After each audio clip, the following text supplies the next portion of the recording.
Hello, everybody. It's MattHawes of Comics Unlimited in Evansville, Indiana, and The Happy Show. By the way, my website address is www.comicsunlimited.biz. That's B-I-Z, or comicsunlimited.net will get you to the same location, basically. And also, I got the Facebook page, which is Comics Unlimited slash. Oh, I'm sorry. It's facebook.com slash Comics Unlimited Evansville. I have to remember which way that goes. So that will get you to the exact Comics Unlimited, which is mine. That's on Facebook. Getting ready to show you some books I picked up today. Some you might see peeking through, other than the very obvious one on top. Again, I'm sparing you looking at my face today. Aren't you happy about that? Anyway, I'm going to be setting up at some conventions. Look, I should do some motions, right? to give a reason, instead of just showing the Batman book this whole time. But, oh, there's sirens out there. Anyway, I'm going to be setting up some shows again soon, as I've been talking about in other videos and all my pages and stuff, my social media pages. I will be at in August 6th and 7th at the Vendor Extravaganza, which is at the 4-H Center in Evansville, Indiana. And then also August 20th, we'll be back at Washington Square Mall for the second, this year the second, and also the second of all, Southern Indiana Comic Book Show. And then December 10th and 11th, I'm going to be at the RaptorCon. But before RaptorCon in October, there will be a 2-day show. I think I have to get the dates right. Post about those later, but you can look them up on my website and on their Facebook page. For another vendor extravaganza, but it's a fall vendor event that they're going to do, and that will be held at the Evansville Armory here in Evansville, which is also where RaptorCon will be this year, when it's on later this year. See, you're already seeing some of the books. I'm revealing already. Just also a quick mention that the Vendor Extravaganza, the Fall Vendor Event Show, and the Southern Indiana Comic Book Show are all free admission. Now, RaptorCon does have an admission, but you can also get a family price and a 2-day price and all that stuff. And it's got a lot of events going on, media guests from TV and film and other stuff, and got comic book vendors. Anyway, let me go ahead and show you what I picked up today. And this one is a classic cover.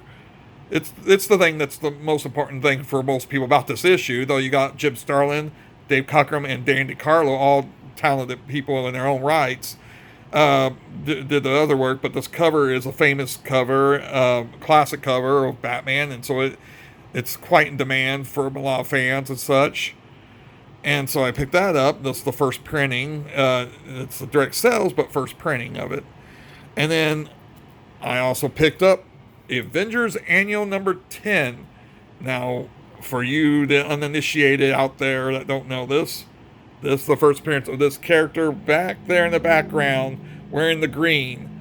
Now, even if you see this picture, that would not reveal to you who she actually is if you aren't already aware from reading the story or anything else. That's Rogue. I know you're saying, Rogue? Her hair's green? First off, that's her hood.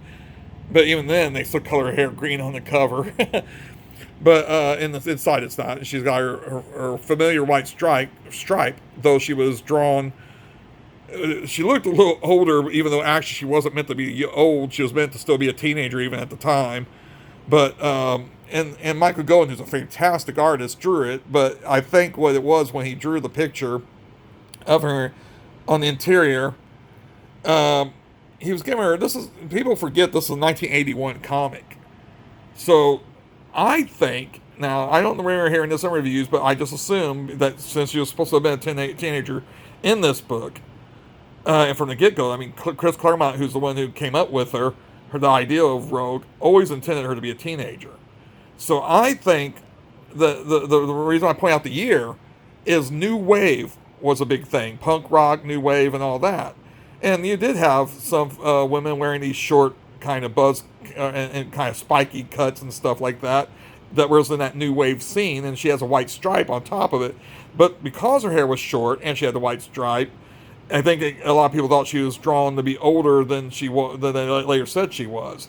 When she grew out her hair and all, it gave her a more youthful look, I guess, for a lot of people, because generally speaking. A lot of younger women wear their hair long, and a lot of older women wear their hair short. I guess that's where the conceit comes from. But anyway, this is the first appearance of Rogue in 1981 Avengers Annual number 10. And a really cool story. It also features Carol Danvers, Captain Marvel nowadays, who she steals her powers. I don't think you consider a 30 plus year, 40-year-old spoiler thing that big of a spoiler. Now, no, it looks like this is graded. This copy's still not graded because you saw the grade of the book beneath it. This is Gambit's first appearance. Just coincidentally, I keep revealing already when I've already seen what the next book is. But anyway, this is Uncanny X-Men 266, the first appearance of Gambit, a first full appearance, if we're being technical, of Gambit in the X-Men. He also had an appearance in a book that arrived the same day on the stands as this one, which is Avengers, Uncanny X-Men Annual 14. So that technically, I think the way it works out, that technically is his first appearance.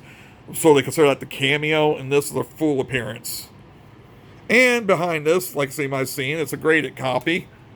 She-Hulk number 1, a book that's really climbed in value over the years as she's came to more and more prominence, and she will soon have her own Disney show.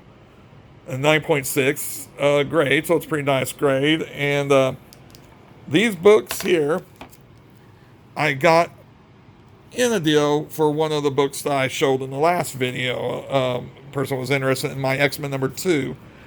And so we did kind of a trade cash deal on those.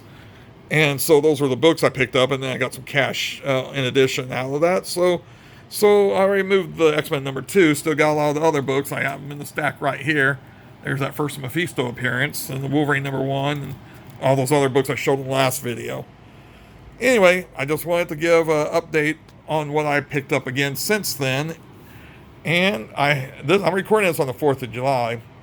So most likely most people who will watch this will see it after the 4th of July. But in case you did see it on that date, Happy Independence Day to all of us who celebrate that here in the United States.